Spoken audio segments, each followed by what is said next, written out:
Palestinian President Mahmoud Abbas is back in the headlines here in Israel after a controversial television interview. Speaking to a reporter here at Israel's Channel 2 News, he said that he viewed Palestine as the West Bank, East Jerusalem, and Gaza. The rest of the country he called Israel. Now, Abbas is a refugee from the northern city of Tsefat, but he said he wouldn't have a right to move back there. He would just visit. His remarks seem to indicate that Abbas may be showing more flexibility on what's called the Palestinian right of return in the peace talks. Rather than saying that Palestinians and their descendants could come back to any part of Israel, Abbas seems to be saying that they would be limited to returning to a future Palestinian state. Abbas's public comments on Israeli television took many by surprise. For decades, Palestinian leaders have said that up to 5 million Palestinian refugees and their descendants deserve to return to their homes across Israel, reclaim their property, and begin life anew. Every Israeli government has rejected that idea, saying it would destroy the Jewish identity of the state. Most politicians and most Israelis envision two separate states, not a binational state. Next to Jerusalem, the Palestinian right of return is one of the thorniest of the peace process, but now Abbas may be ready to publicly admit that it's simply not a realistic option. A change. It is an indication of flexibility on the side of the most important person in the Palestinian camp. And I think that it should be encouraged by the Israeli side and any other international player and actor in this respect. And so I think that it is a very significant breakthrough in the psychological environment between the Israelis and Palestinians. Other analysts are not so optimistic, noting that deep distrust continues to plague both sides. Some point out that Palestinian President Abbas often says one thing in English and quite another in Arabic. Just 24 hours after his Israeli interview was broadcast, Abbas backpedaled to the Arab media. He said his views were his, quote, personal opinion, and he insisted he was not giving up on the Palestinian right of return. But in the West Bank, demonstrating Palestinians didn't seem to believe Abbas.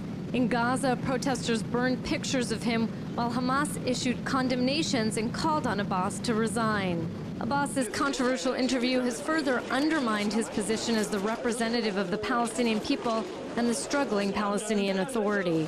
One major issue is the almost total separation between Gaza and the West Bank.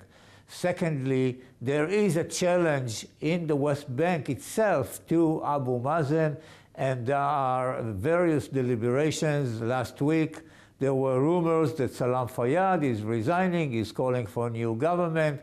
Obviously, there is unrest, political unrest in the Palestinian camp, certainly in the West Bank. Some analysts believe Abbas's remarks were meant to show the United Nations that he can be flexible in the peace process. Abbas is expected to ask the UN to upgrade the Palestinians to the status of an observer state.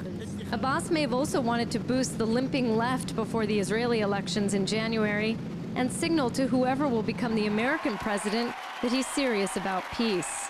The current Israeli government has responded with mixed reactions. Prime Minister Netanyahu dismissed the remarks as, quote, empty rhetoric and said Abbas needs to return to the negotiating table. Netanyahu said he was ready to start talking now without any preconditions. Despite the difficult regional challenges, including the Iranian nuclear threat and the Arab Spring, some analysts warn Netanyahu should not waste any opportunities. It's very difficult for an Israeli prime minister today to decide on the final borders, for example, of the Jewish state, the Palestinian state, and therefore, on the one hand, these are objective difficulties, but on the other hand, statements that were made by Abu Mazen, for example, should be very much encouraged and not brushed under the carpet and not totally rejected.